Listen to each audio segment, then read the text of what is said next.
everybody. Welcome to Rumors versus Facts, the Georgia recruiting show, sponsored by our folks at UGAsports.com. I have the UGAsports.com recruiting guys here. We got Jed May, your number one guy. Then we got Lance McCurley, he's number 3, 4, 5. Well, he's on the staff. We don't fire him. I'm before Paul, at least. Hopefully. Yeah, well, not really. Paul's busy. Yeah. And then, of course, we have Trent Smallwood, who's been with me since like really the beginning of it. So I appreciate you guys jumping on. Weird timing of the week. I would plan to do it on Monday, but then we've had some stuff come up, and then so here we are on a Thursday night. But what a hell of a week! 3 commits in 3 days. I'm not feeling well. I'm kind of under the weather. I want to punt it to next week, but I'm like, no, we got to talk Georgia recruiting right now. It's crazy. And I feel bad for our intern, Harrison Reno. He goes all the way down to see Rasean Dinkins. And he sends me a story on like Sunday as I'm driving back from Jacksonville about Rasean Dinkins talking about Georgia. And the question is, will Georgia flip him? And Rashawn's like, yeah, I'm not hearing from Tech anymore because they're worried that I'm going to flip. And he's like, well, where are you going to flip to? He's like, well, they're worried about Georgia. And sure enough, Monday morning, before we could run the story, Rasean Dinkins, Georgia verbal commit, flips from Tech. So, guys, give me your thoughts on Mr. Dinkins. How's he fit in this class, and what's Georgia getting there? Yeah, I mean, I said this yesterday. He's his size is fine. He makes plays, and we can. Trent's the guy that breaks down all the X and O's and whatever. But like Rasean Dinkins is just like a dog, and like he just wherever you put him, he makes plays, and he makes things happen. I think and obviously I didn't watch these guys in high school, but when you think of like Javon Bullard, or when you think of like a Kamari Lassiter, like a Chris Smith, like I feel like that's the same kind of vibe. Like he's not going to blow you away with speed or measurables or whatever. And then like I've been to I think 2 Warner Robins games. Lance, I think you went to one, and we have been going to see like Isaiah Gibson. They played Lee County and watched Usmani Chroma too, and then Rasean Dinkins is just all over the place.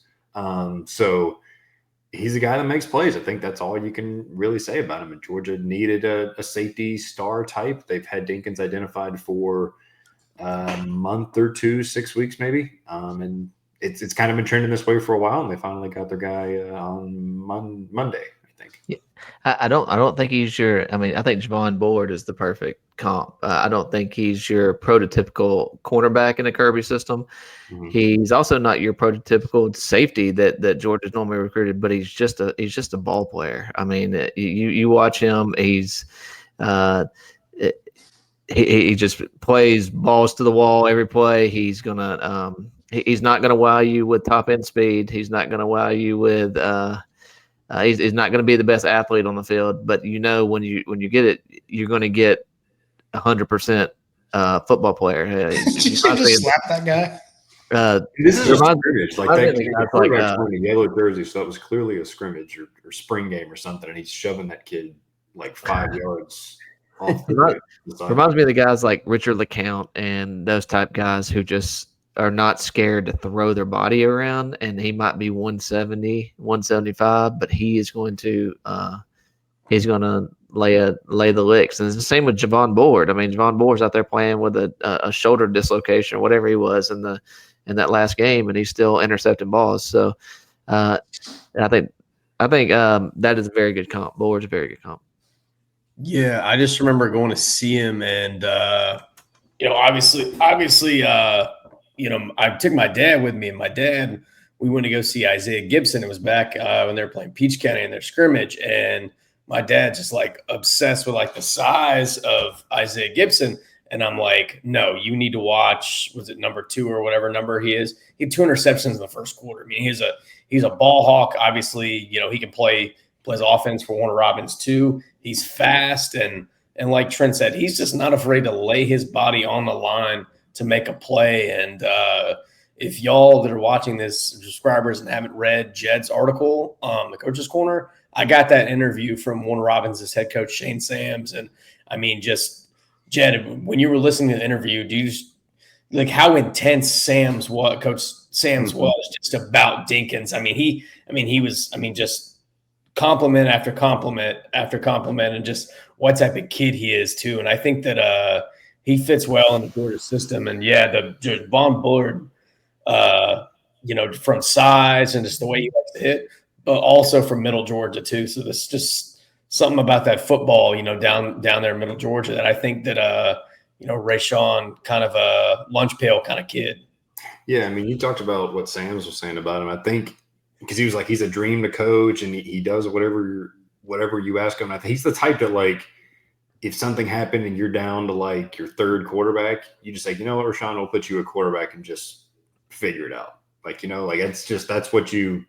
I think he returns punts, or at least has before. That might be he's returning one here, and they just returned it for a touchdown. He does whatever you need him to, and I think that's ultimately what. Because again, anybody can say, okay, this guy's got great cover skills or whatever, but not every guy you find has that. Like Trent said, he's going to go hard every single play, knows where he's supposed to be. I mean, he was going to go to Georgia Tech, so he's a smart guy.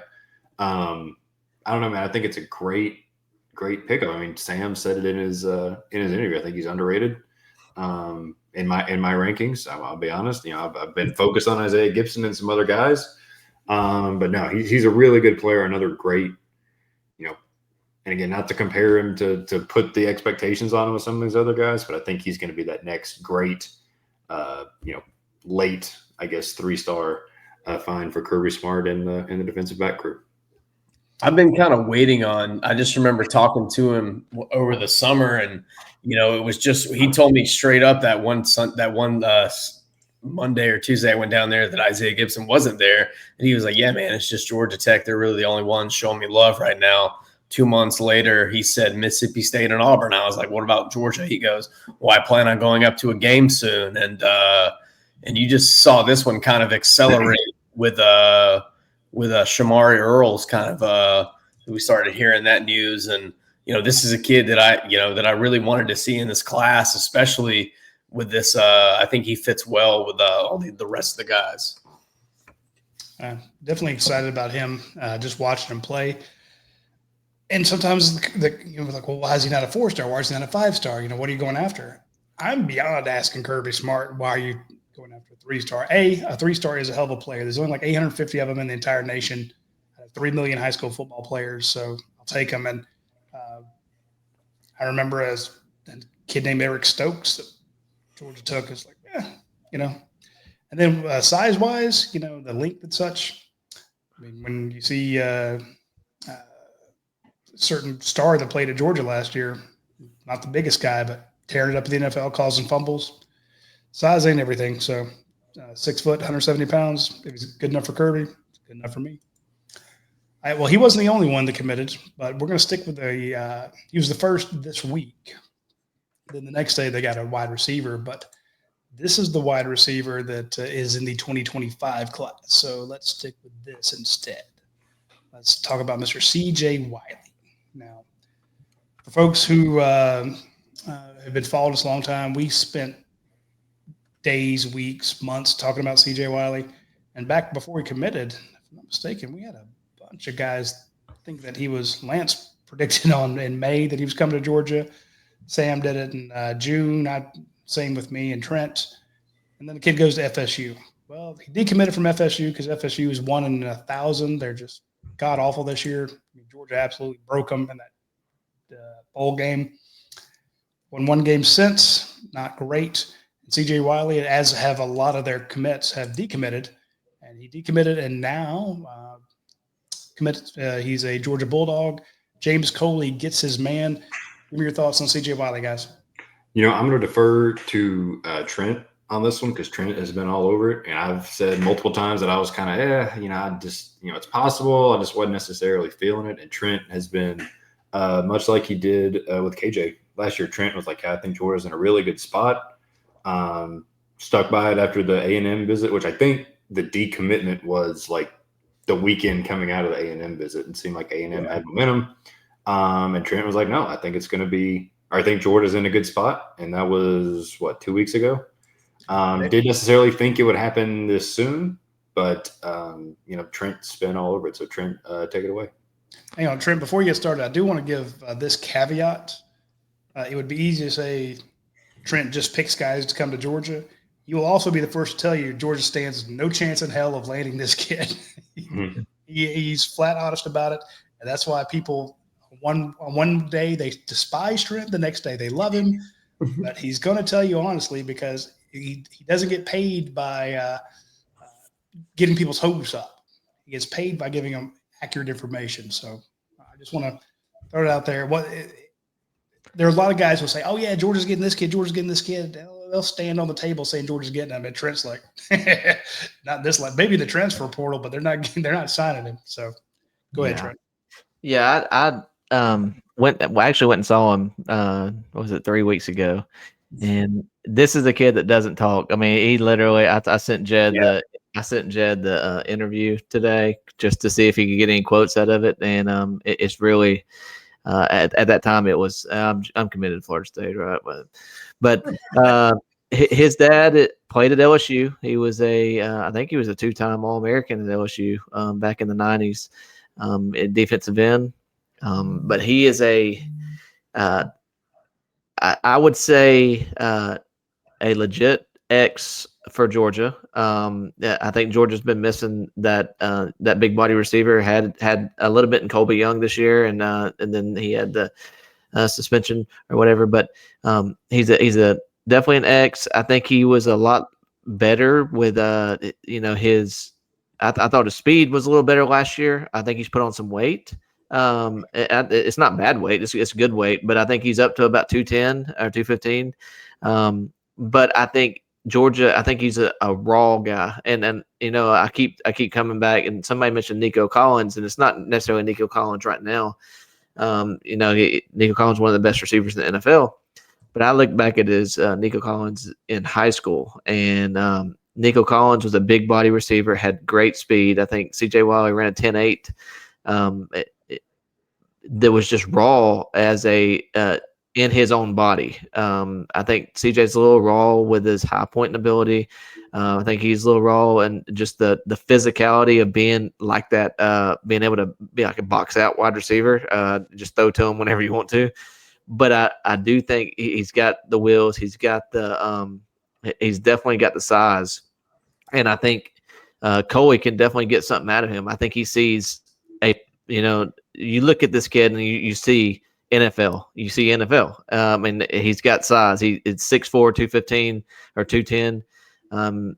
He's everything you'd want in that position. And I think Georgia, this is who they zeroed in on. And I think they were zeroed in on before he committed to Florida State, and they never let up. And ultimately, were able to gain his commitment. I was more worried about LSU than Texas A&M, just because his dad went there.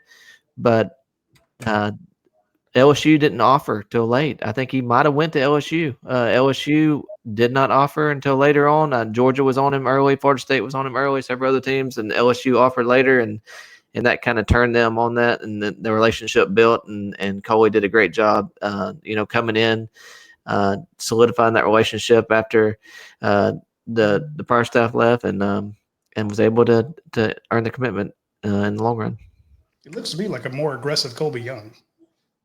Yeah, I think he has better speed. He's got better top end speed. A lot of people see 6'4" and they're like, "Oh, he's going to be, one of those guys you can just sit there and throw back shoulders to." And I was like, I don't think he's that type of receiver at this point in his career. I think he's a guy that is going to beat you over the top. I think he's a guy that's going to. I think he reminds me more of a Fred Gibson type than that. I think he's a guy that's just good speed. Now, I think he can grow into that. I think he can grow into a guy that you can high point the ball. I saw them high point a ball at Gainesville, and the defender was able to knock it away. And that's kind of the stuff I'm talking about, is being stronger with the hands and being able to create more space without being apparent.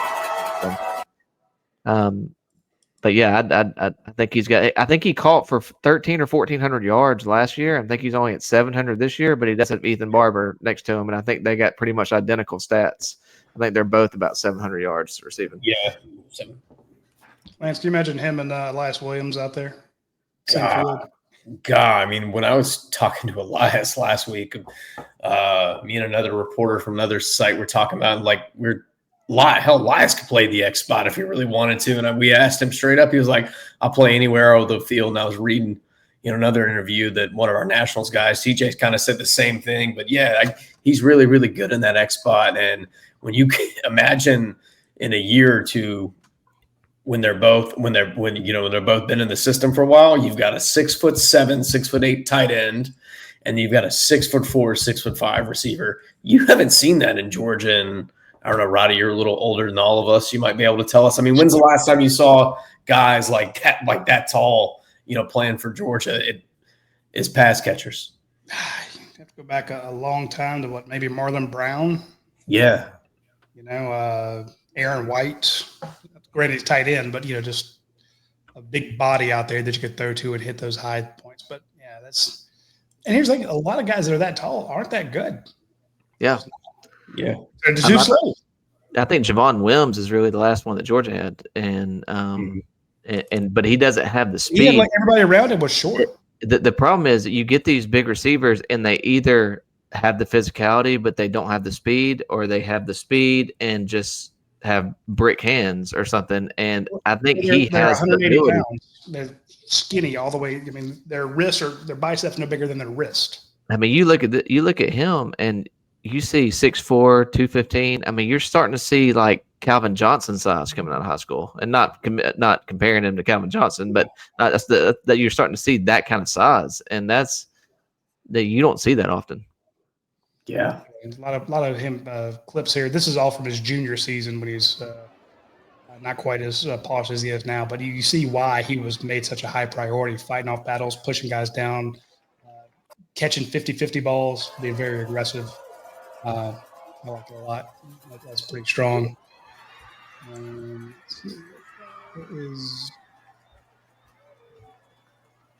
me escape out of that.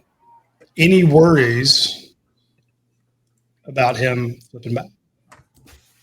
I don't think so. I mean, decommitting, I should say.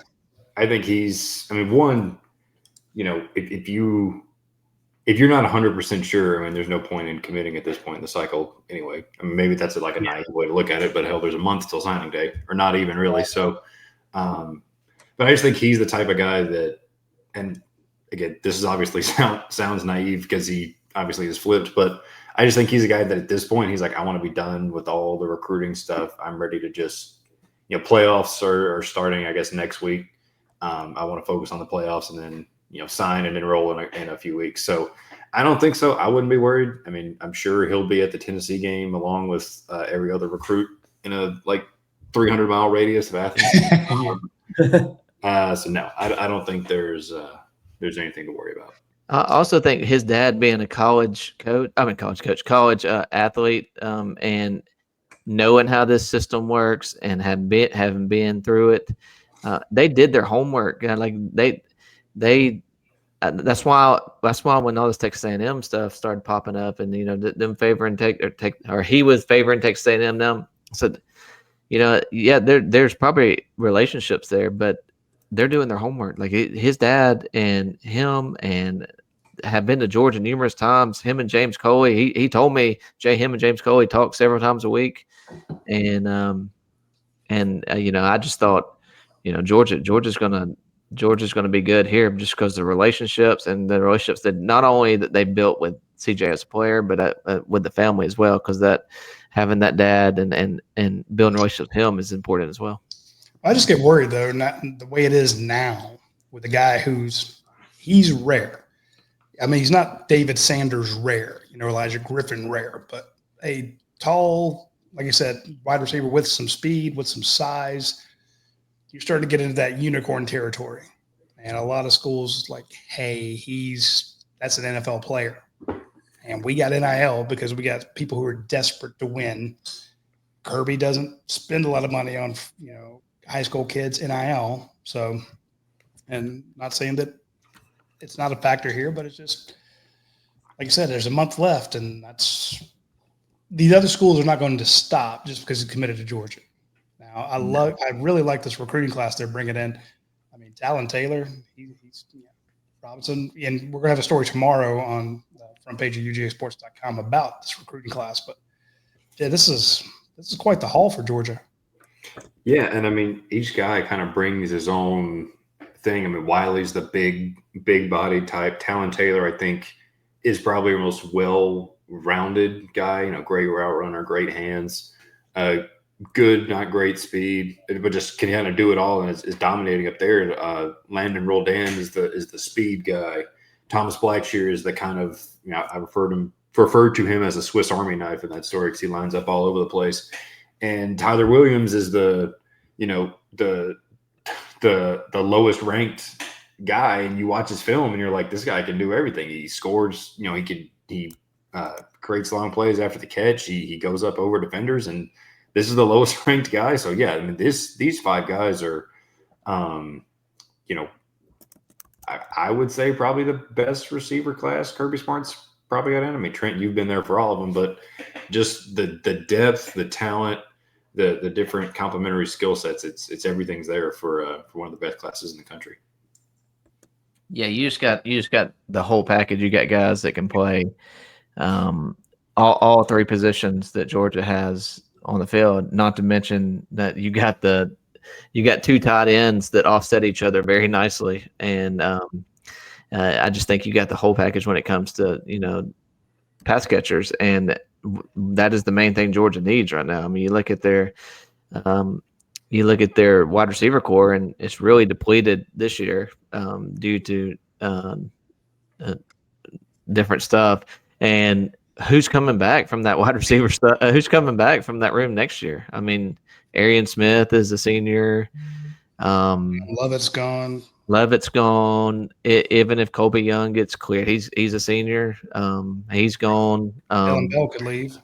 Dylan Bell was he redshirt junior? So you don't have much other than Anthony Evans out of that group coming back, and it's just you're gonna have to have some guys come in and play early. Even if you go to the transfer portal and get 2 guys or 3 guys, you're gonna have to have some of these guys step up, because really the only young guys you have are Jacoby Watt and Nitro Tuggle, and because a lot of those other guys have transferred out. You saw some go to Syracuse and that. So you don't really have those guys, and so you needed a big class. You needed a quality class, not just quantity.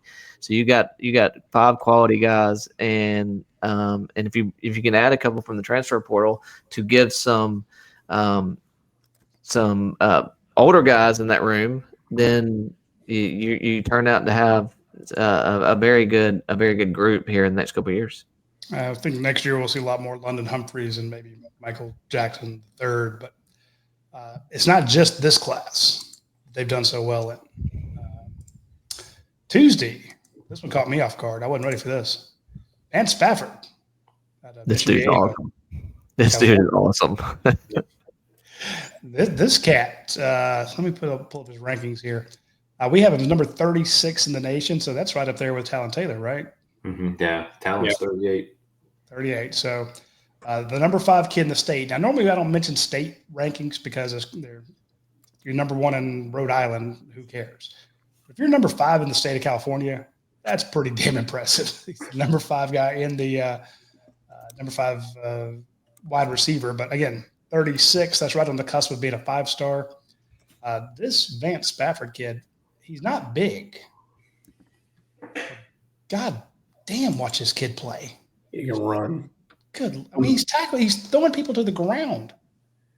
He's a psycho. I love him. Yeah. I mean, all these highlights are defensive highlights. Yeah. He's a wide receiver. Give me your thoughts, guys. Yeah, really fast. He ran his recruitment kind of blew up because he ran I think it was a 4.35 maybe at the Under Armour Future 50 or whatever it was this summer. And I think Georgia offered him not long after that. And it was kind of he plays at the same school as Dijon Lee, number 1. So Georgia's coaches have, I'm sure, seen him on film. Dante Williams was out there for a game and saw him. So there's that, number 1. But he visited for either it was the Auburn or Mississippi State. Let's see. He visited for Mississippi State. And it was, but even before that, our national reporters, Gorney's connected out there, and he's like, yeah, it looks like Georgia and Ole Miss. And you're like, well, that's kind of random for the California. I mean, this kid's from California. He's not looking at USC. It wasn't Oregon. It wasn't, Arizona schools or anybody else. It was Georgia and Ole Miss that kind of surged to the forefront. And he added in the quote in the story with Corny yesterday, he's like, yeah, I visited Georgia. I visited some other places, and everywhere else I went, it felt like something was missing, and I felt like the missing thing was at Georgia. So, all the talk about, Georgia can't get the explosive receivers, the downfield guys. This is it. This is, and obviously CJ Wiley too, but this is the explosive, really fast. I mean, he's a great route runner. He shook that guy right there. Yeah. They play big competition. Mission. I don't know if Mission Viejo plays, like, if they play against Mater Dei and all them. But from folks on the board, they played some pretty good competition. So, and again, didn't expect it. It's a factory. This point, it's kind of a random kind of popped out of nowhere. But not a surprise to see him pick Georgia just based on what we've heard, where how quickly Georgia went from offering him to earning his commitment in, I think, 4 months. And you mentioned the West Coast teams, and it wasn't because they didn't want him. Oregon loved him. Oregon wanted him, and he ended up just falling in love with Georgia and wanting to be at Georgia. This kid is awesome. Like you look at you look at a lot of film. Like when you look at this kid is like Cash Jones on roids. Like he's just like I haven't seen many 5'10" receivers that can do it all. Like he can play. He's kind of like the way Ladd McConkey grew into in his career. You can put him anywhere on the field because with his size, you kind of think slot, but he doesn't. It's not necessarily a slot. He can play anywhere. You can give it to him on. You can hit him in the screen game, but you can give it to him on speed sweeps. You can give it to him. I mean, throw him deep. He's physical enough with his hands on the line of scrimmage to play on the outside. I mean, he can do pretty much anything, and he can high point the ball. I'm not sure what his vertical is, but it's up there. But speed, he's a total package. I mean, if this kid was 6'2", he'd be number one player in the country. Like he is legit. I'm watching him on a tunnel screen there. Splits him just right. He dives through. He runs a counter block on the most dangerous man on the end of the line. Slams into him. Catches he runs a beautiful 10-yard in route. I mean, just a hard 90 degrees, and you see him taking off upfield, and you start backpedaling thinking he's on a go route, and then he slams on the brakes and turns complete 90 degrees. In zone coverage, he's wide ass open in the middle of the field. And the quarterback's like, well, this is easy. But again, and then on that flag route, there's a guy down there waiting on him, and he just drops his shoulder and runs him over. I'm like, okay. I'm loving this kid. Lance, give me your thoughts. You had a chance to watch the film. Yeah, I mean, just sitting here, just kind of watching him, like you said. I mean, he just kind of stops on a dime and and accelerates too. Look at that. It's just his ability, his vision. I think downfield when he catches the ball just to avoid defenders. See right here, kind of catches in the flat. Boom, boom, makes 2 cuts. Gets falls yards. 3-4 extra yards. With his ability to be able to evade defenders, and that was beautiful. He was just wide open. His speed obviously sticks out a lot, but yeah, like Trent said, his ability to high point the ball and just be able to take off with it too is just pretty awesome. Oh, he's got a block punt highlight. Oh, incredible! Yeah. And again, if you have to have a dog in you to do that, because that ball is going to be kicked through your spleen. You can just tell by his route running that he knows how to play the position. That's what I was talking about. I mean, you sell routes with how you like. You don't just go out there and you're not. Everybody's like, look at speed. You don't just sell routes with what you sell. Like you sell it with the way he's doing exactly right now. The way he'll stutter step and that look like he's blocking, and all of a sudden just accelerate and just run right past the safety. And I mean, he just is awesome. Ooh, I like that little quick step there. Watch the feet. You wonder too, on goal line here. Watch. I mentioned he plays on the same team as Dion Lee. how much better do they make each other going against? I mean, Dijon is 40 player in the country or whatever. Both of them are top 40 players in the country, and you wonder how much extra that helps him going against one of the best corners in the class above him. Just one more extra little kind of. You got to sell moves pretty good if you're going to get open against Dijon Lee in practice. There's the jet sweep you were talking about. Yeah. I'd hand to him. And I people can complain about Mike Bobo this, Mike Bobo that, but I do love how much he's incorporated that. I love seeing Dylan Bell get it. I love seeing Anthony Evans or Arian Smith on those sweeps because, again, you're not predicated to stop that, And it's so easy for those guys to get caught up in traffic when they're trying to run with them, especially if playing man. I got him. Nope. Right.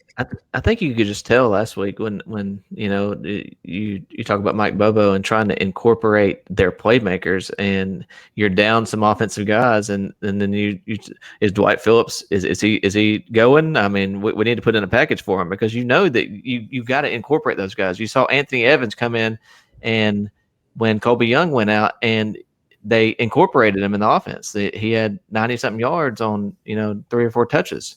So. How he is incorporating the playmakers is I just love this. Watch him drop his head here. Bang.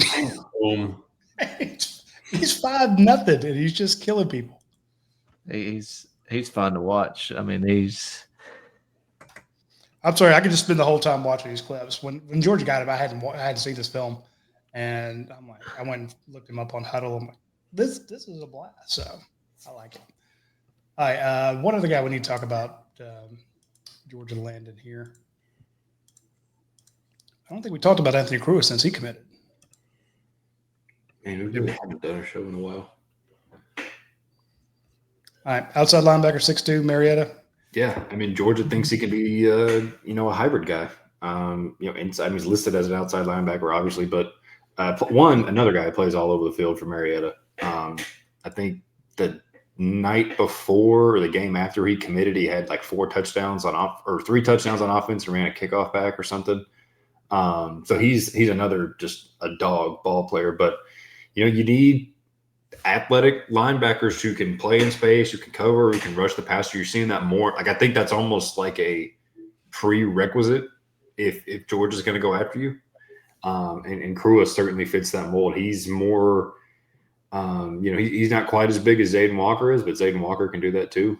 And I think, again, he's in good complement to Zayden Walker, and I think they go after one more, whether it's Christian Gass, whether it's Tavion Wallace, and a yet to be discovered linebacker. But I think even if you just end up with Kruah and Walker, I think that's a solid tandem that complements each other very well. Mm-hmm. You talk about you having guys that I think Georgia's recruited so well at the inside linebacker position.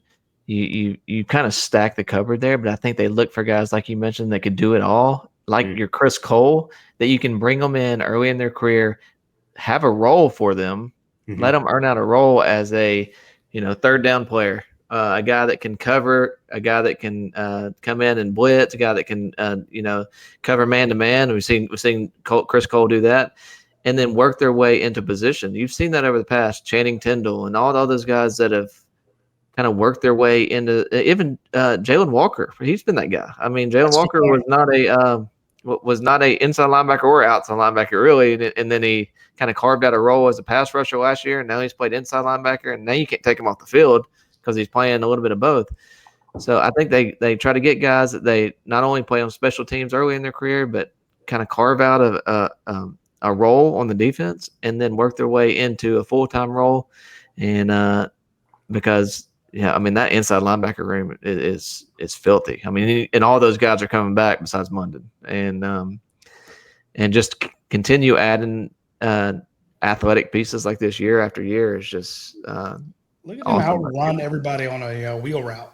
I mean, just on this, we've seen him at running back, we've seen him at inside linebacker, and we've seen him with his hand in the dirt, rushing off the edge. It just look, 3 different defensive end moves. Hand in the dirt, drops, then blitzes.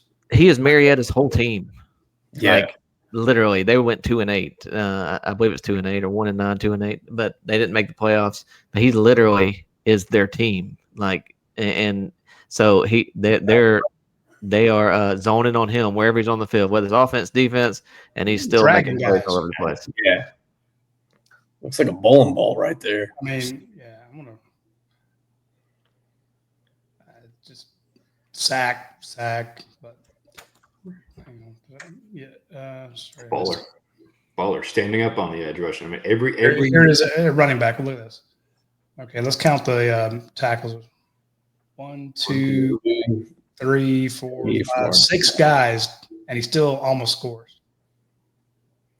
That's 1 versus 6. When you say he's his whole team, that is the whole damn team. I mean, and he plays running back. He plays wide receiver. They throw it to him.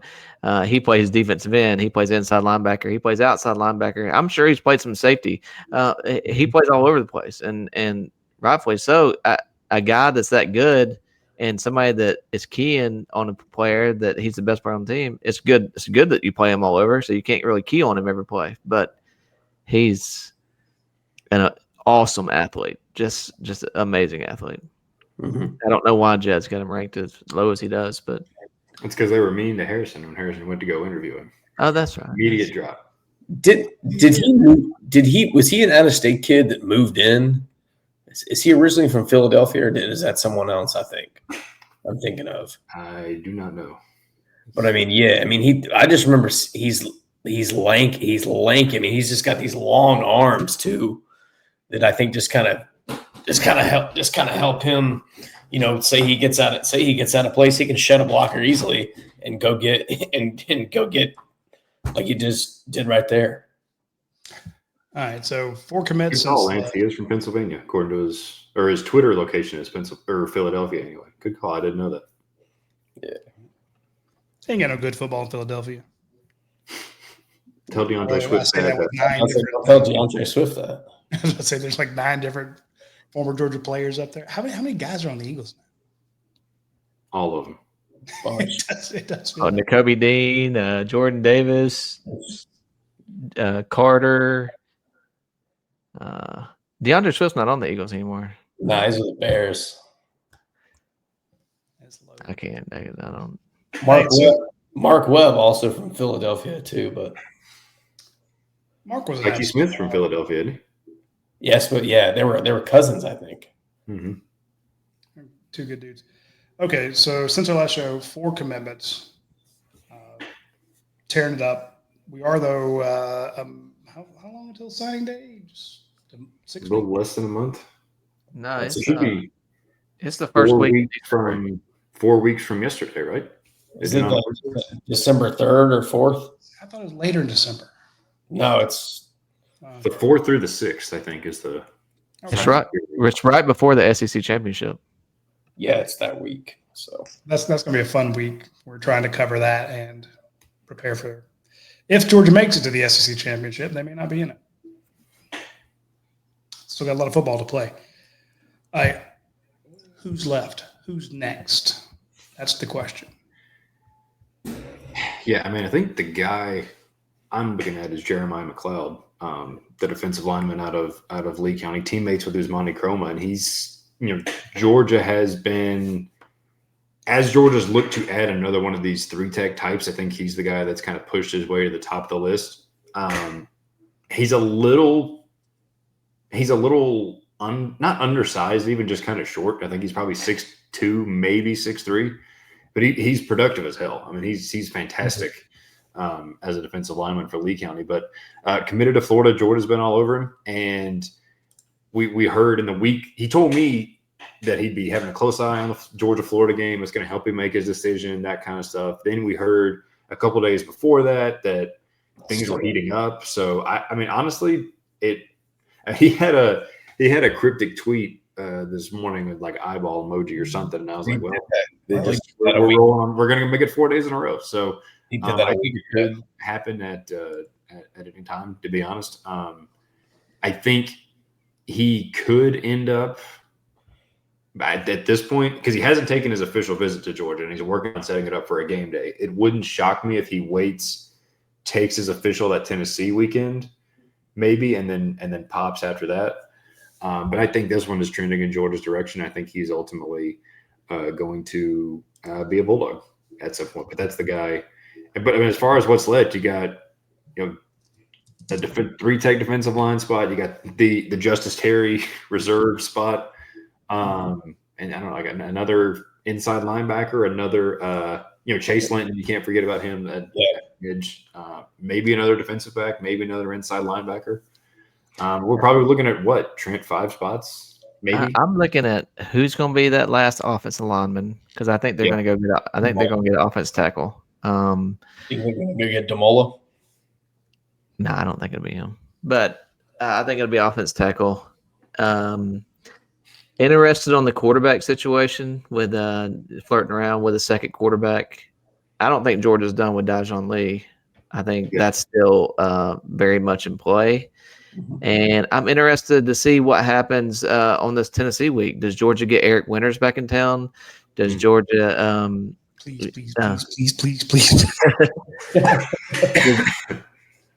who's the other safety? I just want to cover. I mean, Lagonza Hayward was in town for. Lagonza Hayward. I mean, you could get Anquan Pagan back. Yeah. I mean, there is a lot of guys out there. I can honestly say one thing: Georgia's not done at defensive back because you got Kirby Smart as the head coach, and he's going to. That is such a cheat, man! Come on. But I mean, they just offered the Donovan Starr kid committed to Auburn, and that's what I'm curious about because I think if you're gonna add it, I mean, obviously it doesn't have to be, but I think kind of like offensive line, you're like, okay, they probably need more of a tackle than a guard. I think at defensive back, you might need another corner just because none of the guys you have really profile as corners. Like Jonte Gilbert, they want him as a corner, but even that's kind of a stretch. So I think you might go try to get a corner. Donovan Starr is a corner. Dajon Lee, like you mentioned, Tritt's a corner. So there's a lot of potential flip options out there as far as corners go. But yeah, who comes because Tennessee obviously, and then UMass is that's obviously not a thrilling game, and then Georgia Tech being on Black Friday, how much does that complicate things? How much are people going to want to go to Ohio State, Michigan, or the Iron Bowl, or Texas A&M, all that kind of stuff? That's also high school football season. Yeah, exactly. Yeah, guys who were in the playoffs across the country too. So I think Tennessee is, if you want to get somebody on campus, that's your weekend to do it, and it's going to be ridiculous. It's probably your last weekend before signing day because it goes. Yeah. I mean, you go straight into signing day this year. You don't have those 2 or 3 weeks that you can get guys on campus and have those late official visits, like wanting that. Kirby always wanted that visit before signing day, so you don't really have that opportunity. And with Georgia playing on Black Friday, and a lot of these kids still in the playoffs, most of Georgia's commits are 8-2, 9-1, 10-0. I mean, they're all going to be playing most likely on Black Friday. So yeah, you're really limited to a couple games here coming up with Tennessee and UMass, and then you're basically at that point. But yeah, I think the one I would watch is Lee, because of the relationships. I go back to the relationship with Dante Williams. Dante Williams has known him for a long time, and I think that relationship's big. And also, it was Justice Terry watch. When is Justice Terry going to announce? Will Justice Terry continue to take visits? I think that's something to watch too. If he's smart, he does. Hey, I mean, if you're a 5-star like that, I'd take every visit under the sun. But I know Justice Terry is working to get back on the field, and I think he had was getting checked this week to try to get cleared. When I talked to him in the old aisle of the plane there, he told me he was going to be ready for playoffs, and that was 3 weeks ago, maybe. So, we'll see, man. It sucks that we haven't been able to go see him because he's fun to watch. Just this toss kid. I mean, I will say it sucks to go watch a defensive lineman and then the team they're going against runs the option and you just watch him get cut blocked for 3 hours. But that aside, he's really fun to go just dominate some of these guys.